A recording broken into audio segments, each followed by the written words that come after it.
आज देश भर में ईद के त्योहार का जश्न मनाया जा रहा है। इस पर राष्ट्रपति रामनाथ कोविंद और प्रधानमंत्री नरेंद्र मोदी ने ईद के मौके पर सभी देशवासियों को बधाई दी।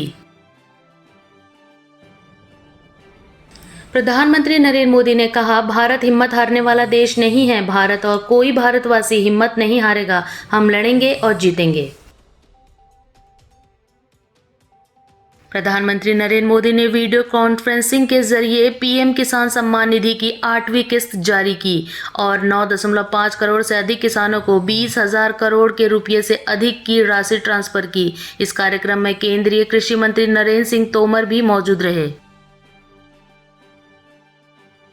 प्रधानमंत्री नरेंद्र मोदी ने कहा, इस संकट के समय में दवाइयों और जरूरी वस्तुओं की जमाखोरी और कालाबाजारी में भी कुछ लोग अपने निहित स्वार्थ के कारण लगे हुए हैं। मैं राज्य सरकारों से आग्रह करूंगा कि ऐसे लोगों पर कठोर से कठोर कार्रवाई की जाए। यह कृत्य मानवता के खिलाफ है। कांग्रेस के पूर्व अध्यक्ष राहुल गांधी ने भगवान परशुराम जयंती तथा अक्षय तृतीया के मौके पर सभी लोगों को शुभकामनाएं दी।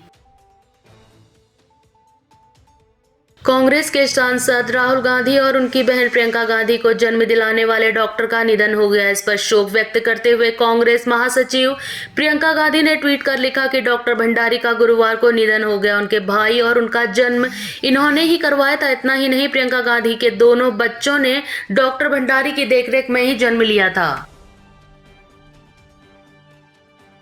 कांग्रेस प्रवक्ता रणदीप सिंह सुरजेवाला ने भगवान विष्णु के अवतार भगवान परशुराम जी के जन्मोत्सव पर सभी देशवासियों को हार्दिक बधाई एवं शुभकामनाएं दी। दिल्ली के स्वास्थ्य मंत्री सत्येंद्र जैन का कहना है कि पहले 6.5 करोड़ वैक्सीन विदेशों में भेजी गई। अब केंद्र सरकार हमें कह रही है कि हमने अपनी वैक्सीन बाहर भेज दी है, अब आप ग्लोबल टेंडर करके उसे वापस खरीदो। हिंदुस्तान में वैक्सीन की जो 2 कंपनियां हैं, उन्हें अनावश्यक मुनाफा कमाने का मौका दिया जा रहा है। बहुजन समाज पार्टी की अध्यक्ष मायावती ने ईद उल फितर त्योहारों की सभी को दिली मुबारक व कोरोना से मुक्त जीवन की शुभकामनाएं देते हुए कहा कि सभी लोग अपने व अपने परिवार की व दूसरों की सलामती व भलाई के लिए कोरोना प्रकोप संबंधी सरकारी नियमों पर अमल करते हुए सादगी व सुरक्षित तरीके से त्योहार मनाएं। यही वक्त की सबसे अहम जरूरत है। उन्नाव के बक्सर घाट की तरह ही खैरेश्वर घाट पर दफनाए गए सैकड़ों शव। एक दिन पहले हुई बारिश के बाद जब बालू बह गई तो करीब 300 मीटर के दायरे में जिधर भी निगाहें दौड़ाए गई शव ही शव नजर आए। मौके पर खबर मिलने पर पुलिस वहां पहुंची। लखनऊ में युवा पीढ़ी को नशे की आगोश में धकेलने वाले सौदागर को ठाकुरगंज पुलिस ने 7 किलो 100 ग्राम गांजे के साथ गिरफ्तार किया। पकड़े गए आरोपी राहुल यादव के पास से पुलिस ने 5,540 रुपये नकदी, एक हुंडई वर्ना कार और एक स्कूटी भी बरामद किया। भारतीय किसान यूनियन के राष्ट्रीय प्रवक्ता राकेश टिकैत ने कहा कि सरकार फेल हुई, उसका ठिकरा आप यहां फोड़ना चाह रहे हैं।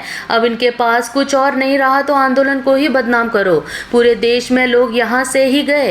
हरियाणा के मुख्यमंत्री के बयान, किसान आंदोलन से गांव में संक्रमण फैल रहा है। बरेली में पिछले दिनों मेडिकल कॉरपोरेशन से मिली एंटीजन किट के रद्दी साबित होने के बावजूद उससे करीब 10,000 लोगों के टेस्ट कर डाले। किट कोई परिणाम नहीं बता पाई, लेकिन फिर भी हंगामा होने के डर से ज्यादातर संदिग्ध संक्रमितों को नेगेटिव बताकर लौटा दिया गया। हालांकि इन लोगों के RT-PCR रिपोर्ट से सच पता लगेगा।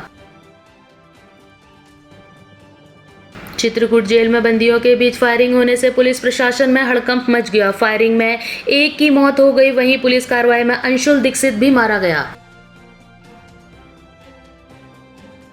असम में पश्चिम बंगाल के राज्यपाल जगदीप धनखड़ ने रणपगली में कैंप का दौरा किया और लोगों से मुलाकात की। चुनाव के बाद पश्चिम बंगाल में हुई हिंसा की वजह से यहां कुछ लोगों ने शरण ली है। राज्य स्वास्थ्य विभाग से मिलकर कोलकाता में यह पहली ऑक्सीजन ऑन व्हील्स बस सेवा शुरू कर दी गई है। बस में सीटें इस तरह से हैं कि मरीज आराम से बैठ सके और उन्हें कोई परेशानी ना हो सके। एक समय में 4 मरीज इससे ऑक्सीजन ले सकते हैं। पश्चिम बंगाल के राज्यपाल जगदीप धनखड़ ने कहा कि लोगों के घर किस तरह से बर्बाद हुए, व्यापारी संस्थानों का क्या हाल किया गया, यह सब एक ही कारण से किया गया कि पूरी दुनिया के सबसे बड़े प्रजातंत्र में आपने इतनी बड़ी हिमाकत क्यों कर ली थी कि अपनी मर्जी से वोट दे रहे हो। क्या प्रजातंत्र में वोट देने की सजा मौत है? भारत में कोरोना वायरस की दूसरी लहर के बीच ऑक्सीजन किल्लत का संकट जारी है। ऐसे में गोवा मेडिकल कॉलेज हॉस्पिटल में ऑक्सीजन के अभाव में 15 कोरोना मरीजों की मौत हो गई।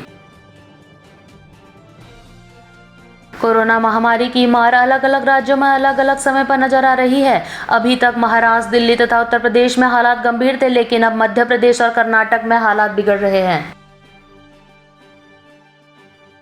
साध्वियों के यौन शोषण के मामले में सजा काट रहे राम रहीम को उपचार के दौरान उसकी सुरक्षा में तैनात अधिकारियों से कई बार हनीप्रीत और अपनी पत्नी और बेटे से मिलने की जिद को पुलिस प्रशासन ने खारिज कर दिया। मालेरकोटला पंजाब का 23वां जिला बन गया है। मुख्यमंत्री कैप्टन अमरिंदर सिंह ने ईद उल फितर के मौके पर मालेरकोटला को जिला घोषित करने के साथ ही शुक्रवार को इस नए जिले के लिए नए डीसी की नियुक्ति का ऐलान कर दिया है।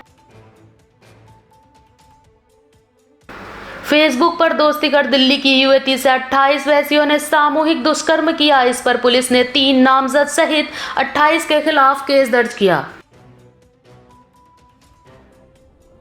देश में कोरोना संक्रमण के साथ साथ ब्लैक फंगल के मामले भी सामने आ रहे हैं। देश में अब तक 10 राज्यों में इस बीमारी के मामले दर्ज किए जा चुके हैं। वॉशिंगटन में 2021 से 22 शिक्षण सत्र के लिए स्कूलों को खोलने का फैसला लिया गया है। इसके लिए जारी दिशा निर्देश में स्कूल आने वाले शिक्षकों तथा विद्यार्थियों को मास्क पहनना अनिवार्य बताया गया है। कोरोना संक्रमण की मार झेल चुका अमेरिका अब इसे मात देता नजर आ रहा है। US centre for disease control and prevention ने कहा कि अमेरिका में टीका लगा चुके लोग अब बिना मास्क पहने या 6 फीट की दूरी से अपनी गतिविधियां कर सकते हैं।